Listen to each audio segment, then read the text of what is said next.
For over a year, 50 Cent has openly mocked Jay-Z across social media, interviews, and public appearances, turning what once seemed like friendly competition into one of hip-hop's most confusing rivalries. The trolling wasn't subtle. It was loud, sarcastic, and intentionally embarrassing. One of the most viral moments came when 50 shared an edited image of a missing person milk carton with Jay-Z's face on it. The caption read like a joke, but the message was sharp. Where is Jay-Z when the industry needs answers? This wasn't just random humor. The jokes appeared during the growing controversy surrounding Sean "Diddy" Combs, Jay-Z's longtime friend. While the hip-hop world waited for powerful figures to speak, Jay-Z remained silent, and 50 Cent made sure no one forgot that silence. Another post followed, showing Jay-Z edited into a photo of a hibernating bear.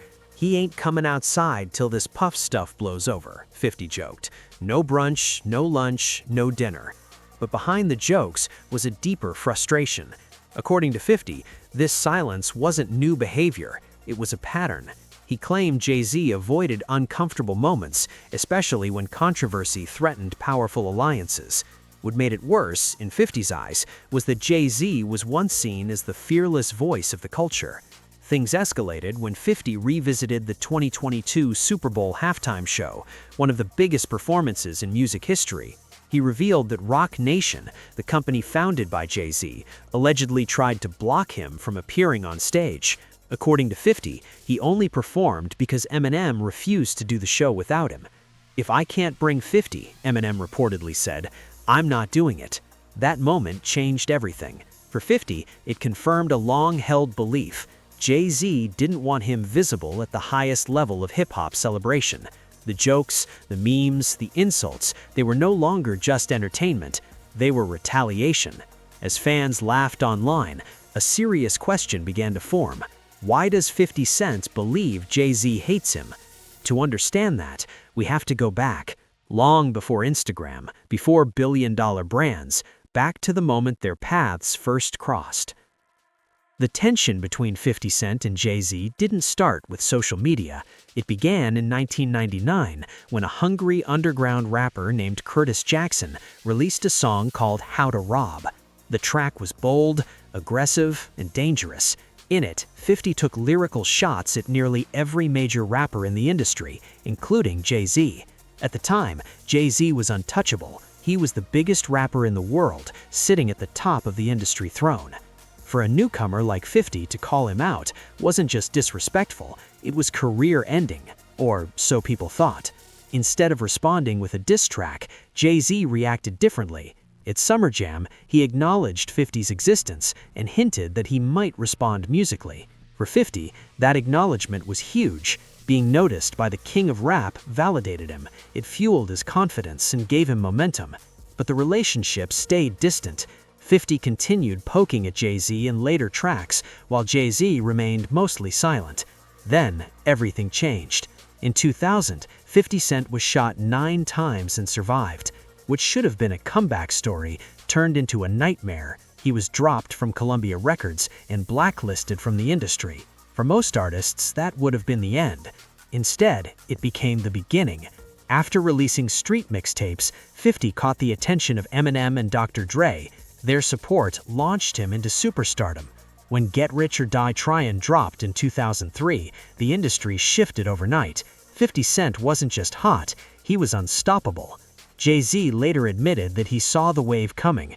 In interviews, he recalled warning other rappers to release music quickly because 50 Cent is coming. When In the Club exploded, Jay-Z knew the balance of power had changed. For the first time, Jay-Z wasn't the center of hip-hop anymore. They eventually worked together.